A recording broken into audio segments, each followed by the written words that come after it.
Hello Libra, Sun, Moon, Rising, and Venus signs. Kamusta kayo? Sana po nasa mabuti kayong kalagayan.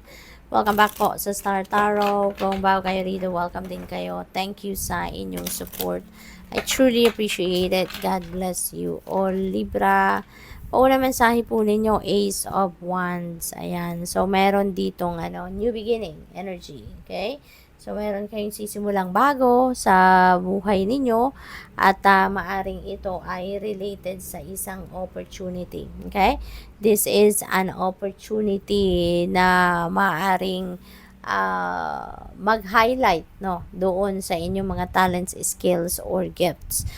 This could be an opportunity na mag-create ng pagbabago sa buhay ninyo, pagbabago sa takbo ng buhay ninyo, yung ganon. So, this is really good, no? This is good news para sa'yo na dadating na, yung parang, this will awaken your passion, this will awaken your determination, yung ganon. Kasi, magiging excited kayo rito, no?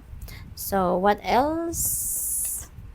We have Four of Cups. Ayan. So, see, Four of Cups, this is an offer para sa inyo, Libra. Okay? So, this is an offer para sa iyo. Pero, parang, nandyan na, kikita ninyo. Parang hindi ninyo papansin. Parang tumatago siguro yung tingin ninyo dito sa offer na to. Kasi nga, focused pa kayo sa inyong mga naging experiences in the past. Baka galing kayo rito sa sitwasyon na na-frustrate kayo, na-disappoint kayo, yung ganon. Kaya parang wala kayo sa focus, no? Wala kayo sa tamang wisyo, kumbaga. So, this is an invitation para sa'yo, or this is a heads up para sa'yo, na Libra, there is an opportunity coming your way. Tignan ninyo, i-consider ninyo before you totally ignore it, no? Tignan muna ninyo kasi baka nandito na, no, yung sagot doon sa dasal ninyo, or baka ito na yung kapalit nung na-miss ninyong opportunity, yung gano'n, kasi 'di ba, baka na-disappoint kayo rito kasi hindi ninyo nakuha yung kung ano yung gusto ninyo. Pero 'di ba, gano'n talaga. Kung hindi para sa iyo, talagang hindi yan mangyayari sa iyo. Kung hindi yan para sa iyo, hindi yan dadating, no? Or talagang hindi mapupunta sa iyo, no? Ganun talaga ang buhay. So, we need to be aware of that as well, no? Pero ito, may offers sa inyo. So, definitely, yung mga offers na yan na dumadating sa buhay natin, that is ours, that is yours, 'di ba? Kung yan ay kumakatok sa buhay ninyo, yan ay para sa iyo. We have Nine of Pentacles. Ayan. This is beautiful. No? This is beautiful. This is a you reaping the rewards of your labor. No? Ito na yung inyong simula ng inyong financial success, Libra. Okay? There is financial comfort dito na mararanasan din kayo, may experience niyo. This is prosperity and abundance, financial comfort, financial freedom.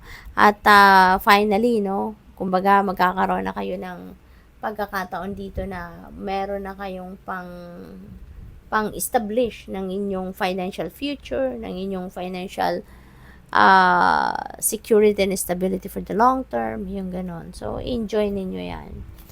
We have a star. Wow, napakaganda. Wish fulfillment ito, Libra.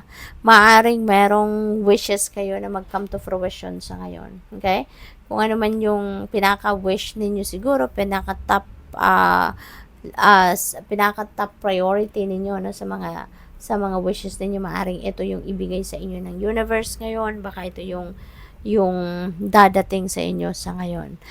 There will be contentment dito na mararamdaman kayo. There's new hope. There's new blessings coming your way, no?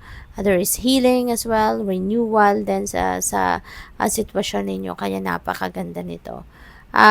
New beginning, no? Magsisimula kayo dito ng bagong path sa buhay ninyo.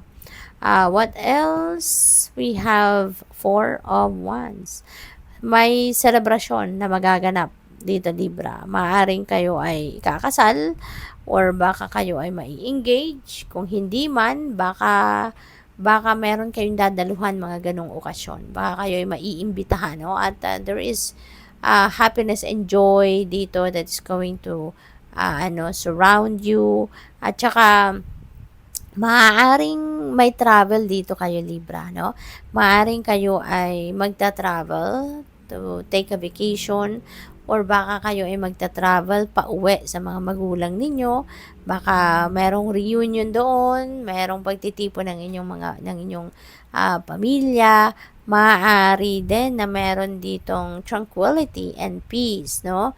Na makakamit kayo or may experience or mararamdaman kayo sa bakasyon na iyan. So, masaya, no? Maybe getting together, no, of family and friends.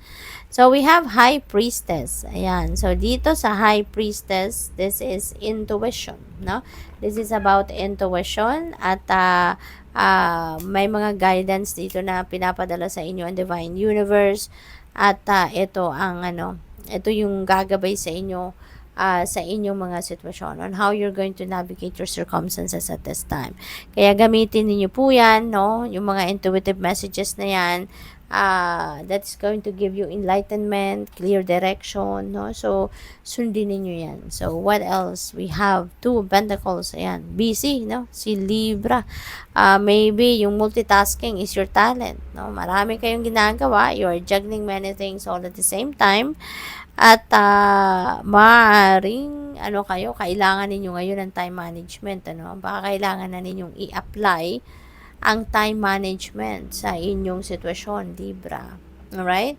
So, kailangan ninyo rito siguro ng diskarte, i-schedule, magplano, 'di ba? Para hindi kayo maaligaga, hindi kayo masyadong mabusy, hindi kayo masyadong maguluhan, no, sa inyong schedule, yung ganon. Kaya you may need to plan, no? You may need to plan your activities. You may need to plan your schedule, kumbaga. Okay?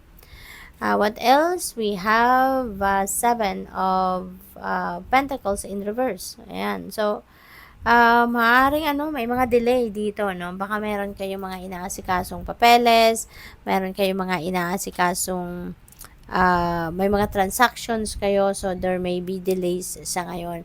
Maaaring kailangan ninyo muna magpasensya, kailangan pa ninyong magtiyaga, maghintay, no? Kasi hindi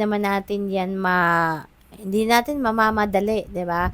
Lalo na kung hindi pa yan ukol, 'di ba? May kasabihang pag hindi ukol, hindi bubukol. Kaya this is the time na matcha-challenge kayo, na matuto kayong maghintay, matuto kayong magpasensya. Okay? Kasi maring may mga delays kung ano man ang hinihintay ninyong papeles or approval, mga ganon. So, good luck. Thank you for watching. Love and light. Namaste.